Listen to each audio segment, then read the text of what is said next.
My name is Joseph Pearson. I'm one-third of the team behind Bookish, which is Australia's leading ebook platform for independent booksellers. And this is it in action. This is one of our bookstores. Bookish is entirely web-based. There's a collection of shop fronts, like this one. There's a library. This is a challenge. There's a library that works online and offline. And this is my library. And there's a reader that we think is comparable to any native experience. Well, that was quick. See, the Internet Archive is fast, isn't it? Oh, I was just saying that. Let's read the rest of it. I'm also the creator and maintainer of Monocle, which is an open source JavaScript library for paginating HTML content. In short, an ebook reader, that's it right there. And a few of you might have seen it last year, just possibly if you were here. Let me turn the page. I'm going to read that bit. Really fast. I'm insanely jealous of the speeds you have here.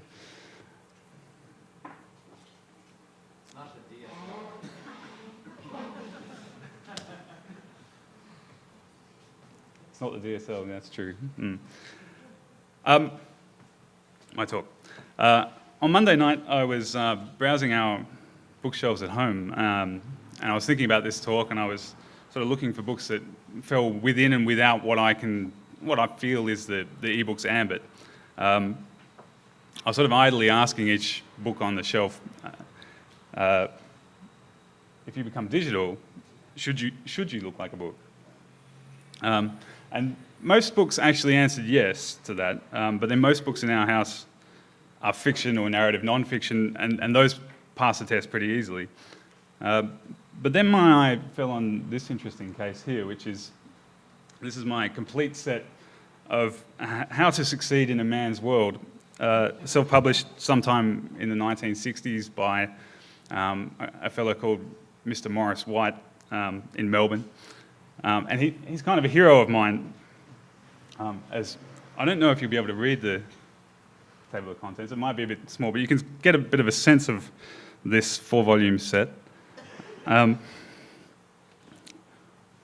What we have is things like hints on shaving, how to stand, respect and self-esteem. And there's this section down the bottom right on having a winning personality, which has subsections like, do not show off your knowledge, do not be blunt in your criticism, and be tactful. And those ones interest me in particular when I saw those, because I had been thinking of breaking most of those rules in this talk. So I jumped to that section. And you won't be able to read that at all, but he was full of good advice. And I'm going to try, maybe to an extent, to follow it. But I was looking at this, and Maurice White was very much a man of his times. He wouldn't probably last a second in 2011, but if it was 2011 and he was preparing man's world for the world, what form would it take? Would all 1,300 pages, folio pages of reference material with tables and bulleted lists and beautiful illustrations and photographs, with detailed tables of contents, indices, quizzes, scorecards, would all of this transfer to an ebook volume or multiple ebook volumes? What form would it take? Undoubtedly in 1960, the printed book was the best possible form for this content. But in 2011, is the ebook the best possible form for it? Normally when I ask this question, I put this question as an assertion, which I call Monocle's razor. Which is that an ebook is a website that would be better if it were paginated. And there's actually a lot of things I think that possibly fail that test. But it's interesting, there's possibly two implicit assumptions or propositions, at least two, in that assertion. The first one is this one, which is that the digital form of all content is a website or a web page or a web application. Unless we can find a better form for it. The second implicit assumption or proposition in Monocle's razor is that paginating content is a big deal and a trade-off, and we're going to come back to that. But I think this first proposition, to me, it's indisputable. I'm happy to listen to, disputation in the break, I guess, but I'm going to say it's indisputable. So my question, well, in a way, is why do we have ebooks in a web world? What is it that ebooks add over and above a web resource? What's the point of them? And traditionally, there are three categories of answers to this. That's one of the obvious ones. The ebooks work offline, and the web isn't available unless you are connected to it. And so, the packaged offline nature of ebooks is important. Another one is that ebooks have an obvious revenue model, which is a point I think that Eric very clearly challenged, and to good effect in the previous talk. But distribution by third-party vendors is a big part of the current reality of ebooks. And websites have often struggled with the question of what's the revenue model? It's an ongoing question. There's a third one, which is that ebooks have a particular presentation and interaction model. And this is, I guess, the sense that, instinctively, the idea that a novel is just a web page or a series of web pages seems wrong. It needs something more than that to be recognisable as a novel. And I think that one's quite interesting. But the first point, that ebooks work offline, is it's a traditional answer that it's losing a lot of its power now. I think, in a way, the offline web is a solved problem. If you've seen Ibis, or if you've seen Kindle for the Web, or if you've seen Bookish at all, you will see that we have more or less solved the offline problem. It's something that we work very hard on. But beyond the offline capabilities of HTML5, there's sort of cultural changes as well. Firstly, connectivity is increasingly ubiquitous. We can't even use the example of 30,000 feet up in the air as a place where you can't connect to the internet anymore.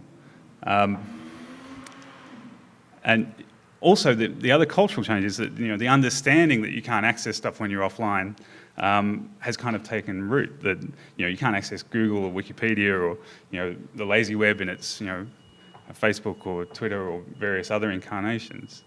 I don't want to belabor that point. I want to say that offline is solved, but there are other things going on as well that mean that offline is not a particularly significant aspect of ebooks anymore.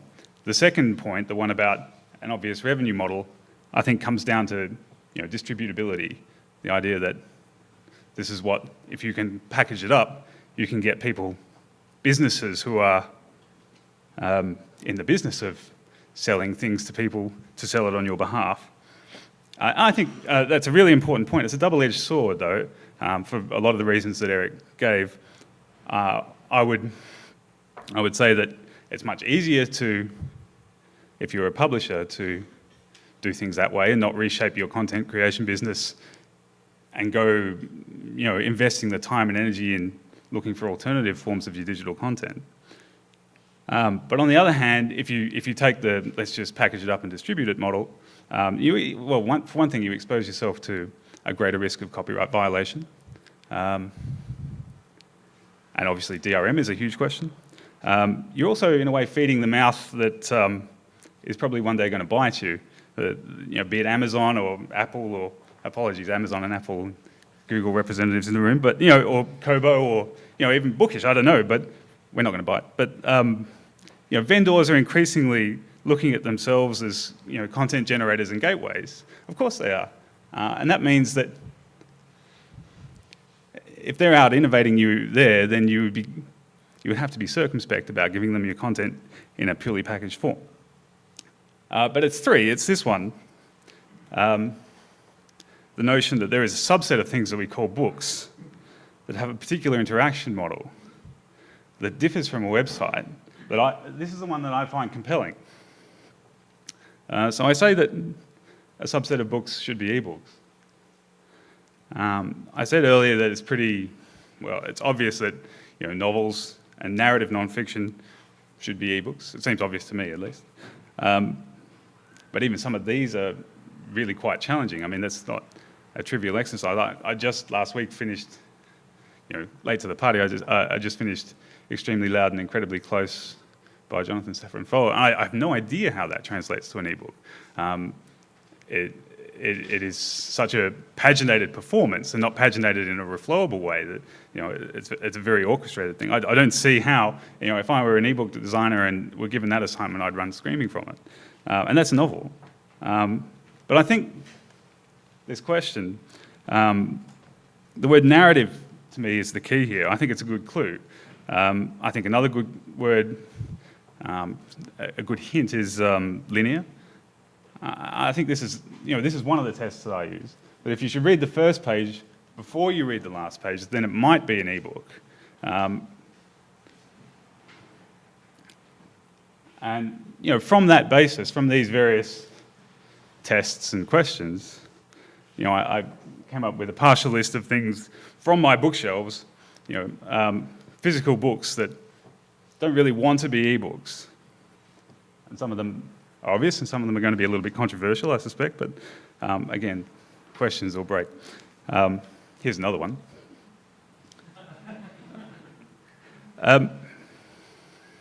In most of these cases, what we're talking about is content whose value is implicitly tied up in random access. It's possible to make ebooks of all of these things. The log tables one is going to be really difficult and completely pointless. But the idea is that whilst it's possible, if the owners of this content, these kinds of content, let's call them publishers, if they don't invest, I have a slide for this, if they don't invest in finding a better digital form for these things, that is better than a simple analogue of its analogue form, if you like, somebody else will, and that person will endanger their business models very quickly because they've got the better idea. And for a number of the cases on 2 slides previous, we've seen that happen already. Aaron McKean over there is responsible in part for the what's happening with dictionaries as they move to a much better form online. WordNick is the example there, but obviously Wikipedia has supplanted. Nobody buys encyclopedias. Surely nobody is thinking of creating an encyclopedia as an ebook these days. It's not the appropriate form for the content. So Maurice White, though, did say, do not be blunt in your criticism. But if I am going to be blunt, which I am, this is, to me, the failing of the major ebook format today, which is that the interaction model is merely an implementation detail in it. I guess, what do I mean by interaction model? I mean the thing that makes a book feel not like a web page. And by and large, by that I mean pagination. But if I were to split the concept up a little, I mean, firstly, all of the reformatting that we as reading system developers do to the content of the book that we're given in EPUB form or equivalent, for whatever reason. And I think the largest chunk of that reformatting is for pagination, but it's for other reasons as well. There's not a lot to it. Unfortunately, when this got converted from Keynote to PowerPoint, I lost all the new lines. I don't know why that is. It sounds like a Windows thing. But that is all there is to Monocle's pagination. It doesn't look like very much. I stood up here in this spot last year and said, Monocle tries to be minimally invasive to the book's design. I can see people actually trying to comprehend that. I don't recommend it. It's really just an example. But we do as little as possible to change the style of the content that we're given, and it is still a dramatic change to the content. It still will override and potentially break a number of books. The second thing I mean by this interaction model is the UI pieces, the user interface pieces, the clicks, the taps, swipes, gestures, keyboard interaction, etc., that facilitate reading system functionality that may override book functionality. You can imagine with the monocle reader, which divides, like many readers, divides the page into 3 panels. If you slide from the right to the left, that will turn the page. If the book was wanting to make use of a swipe for whatever reason, either 2 things would happen, or and you would see user confusion, or the book simply wouldn't get access to that swipe. The interaction model is a challenge. And it's mainly a challenge because in most ebook formats, there's no specification for this stuff at all.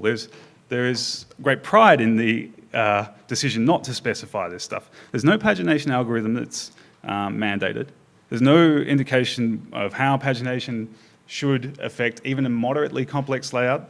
There's no clear rule about what responsibilities belong to the reading system and what responsibilities rest with the book.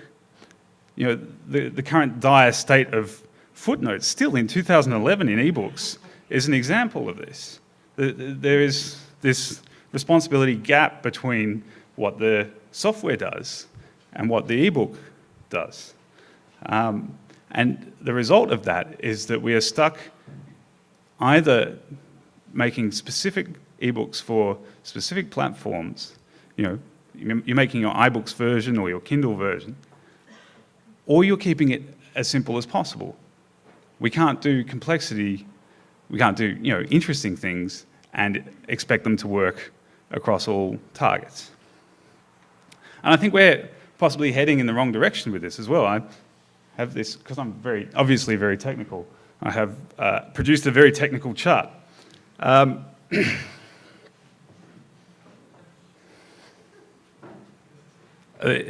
vertical axis there is, I think it has learned from mistakes, either one's own mistakes or the mistakes of others. But I've shortened it just to wisdom. So the vertical axis is wisdom, where higher is more. And the horizontal axis is a continuum, as you can see, from A to what I'm going to call Z, and you can translate it to however you like to pronounce that character, where both A and Z are platonic ideals of an ebook format. And on this chart, I'm in a moment going to plot a handful of ebook formats here. There's no science involved at all. This is purely my impression.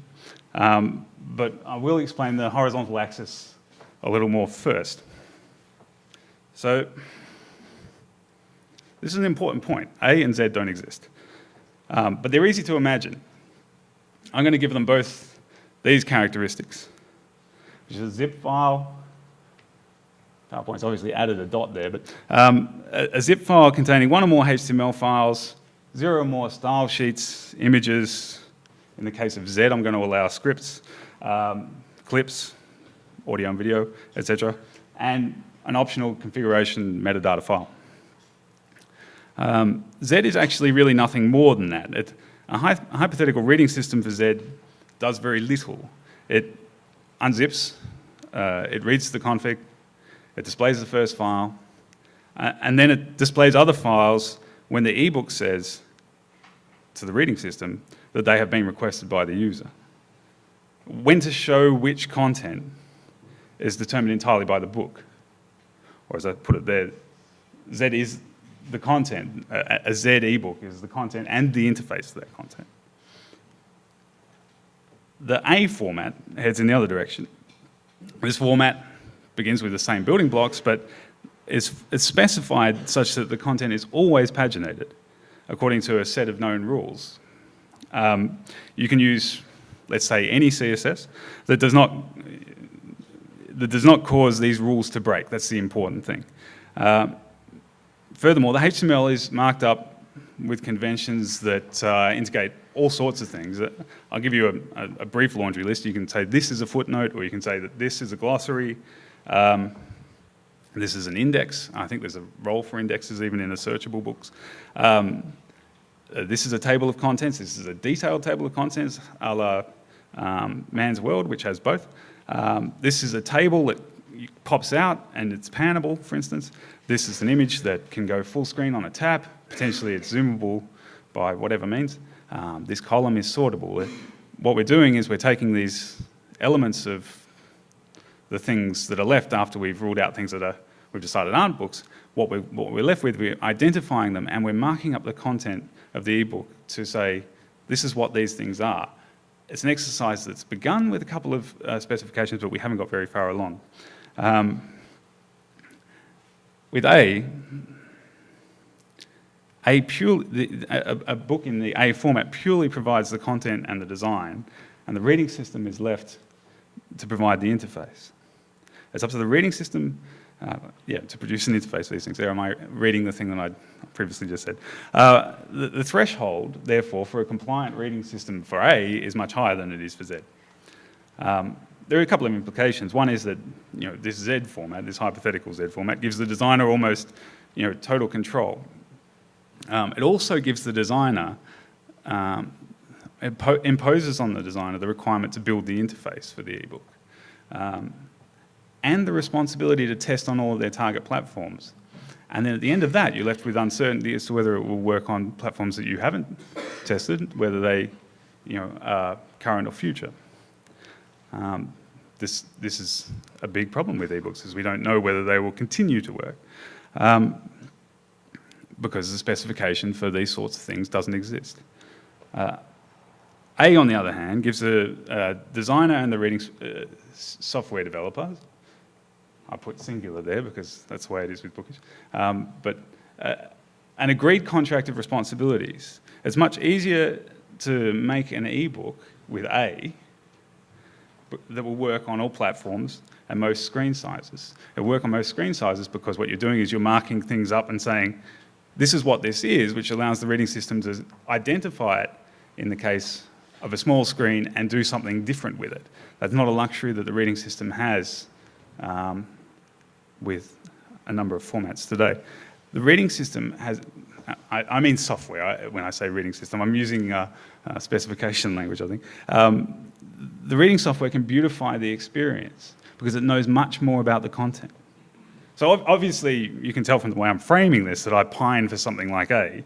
But let's try to chart where various extant ebook formats sit on this ridiculous thing. We've got EPUB 2 dead center, which I think makes a bit of sense, at least in my head, because it lets us plot EPUB 3 in relation to it. I think that EPUB 3 has learned a lot from EPUB 2, of course, and has moved a long way towards Z for the reasons that I gave earlier. I've got Moby. I must admit I'm a little bit less familiar with this stuff, but I've got Moby on the A side of EPUB 2, and I think that it's held that horizontal position since it began, and has got ever wiser. I've given it a fraction more wisdom than I've given EPUB 3, but look, I haven't, as Bill mentioned earlier, we don't know a whole lot about KF8. I think I've given it the extra wisdom because it has so far omitted the script tag. There's a couple of more obscure formats on this chart. One of them is my own, which I mentioned here last year, which is called Chook, which was basically probably correctly interpreted as a red rag to EPUB 3's bull. But really it was an experiment in creating a zero configuration format that allowed us internally at Inventive Labs, Bookish, to convert HTML very quickly into EPUB 2 format, with the expectation we'd be able to convert it into EPUB 3 format as well. I think that Chook is more Z even than EPUB 3, which surprised me when I identified that. And it's a little bit wiser than EPUB 2 because it was trying to correct some of the mistakes that I think we all sort of acknowledged in EPUB 2. But it's less wise than EPUB 3 because it just simply didn't answer a whole lot of questions. Chook isn't a very important format, but at least gives me something for the Z side of things. One more is HPUB. Similarly yet to be proven as an important format, but it's a product of the Baker framework. And it's interesting, and not alone in this, but it's interesting in that it's a dismissal of EPUB, I think, rather than a reaction to it. And this is something that comes up occasionally as software engineers encounter the formats of the ebook world. The last time I looked at HPUB, it had very little configuration, and interestingly, it expected certain screen sizes. It was very iPad specific. Certainly, I think it was more naive, and I think it remains more naive than EPUB. And it actually has no pagination rules at all, which means it fails on an important A criteria, but its prescriptiveness does give it an A flavour. So a number of folks here, I think, have asked me, why do you hate EPUB? Why are you criticising it, inventing new formats, and advocating starting from scratch all the time? EPUB will get better if everybody pulls together and helps out. And furthermore, you're muddying the water. And new formats create consumer confusion. We need to standardise. We need to not diversify. And I actually don't agree with any of those assertions. Certainly, I don't hate EPUB. I'm completely indebted to it in a lot of ways. Our business survives on EPUB. And I clearly do contribute to it. But I do think, I guess I think that EPUB is sailing on that Z-like trajectory, which I think has a significant short-term market. That's the market for people who have not yet opted to invest time in finding a better form for their things that don't want to be ebooks. I think it would be better, given that it's on a Z trajectory, not to have people like me come along and try and drag it back to A, which will leave it in the middle of that continuum in a no man's land. So I'm happy for formats like Z to exist. But if I were whispering in modern Morris White's ear today, as he's trying to figure out how to present his quizzes, really, you won't be able to read that, and it's a shame, but I can probably relate them. You can ask me the question later on if we have time. But his quizzes on women and his scorecards of success. If I was whispering in his ear, I would tell him not to be a chauvinist, and I would be derelict, I think, to recommend Z to him. What he needs, I'm convinced that what modern Morris White needs is a web application. So I'm really interested in A, which I feel is the path to beautiful ebooks in the long run. That's beautifully designed, wonderful to experience, narrative, probably linear, long-form content. I actually don't think there's any harm in new formats right now.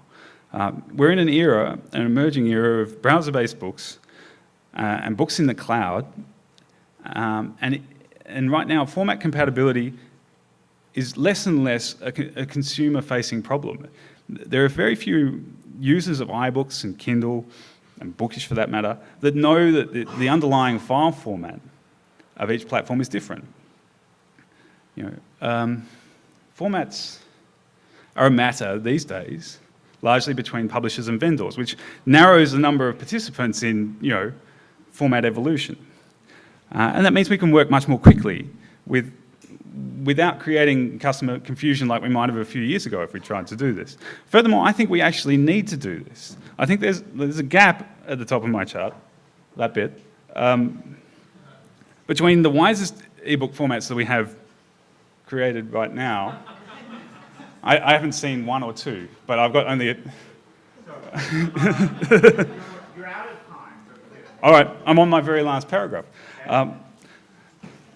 Yes, look, there's a gap between the wisest formats that we have right now and the Platonic ideals. I think if we gain access to that chunk of wisdom, we do so by throwing these ideas around, experimenting, tinkering, diversifying, and by not being content with simple analog analogs. And I'm now done. Thanks, Peter. Thanks, everyone.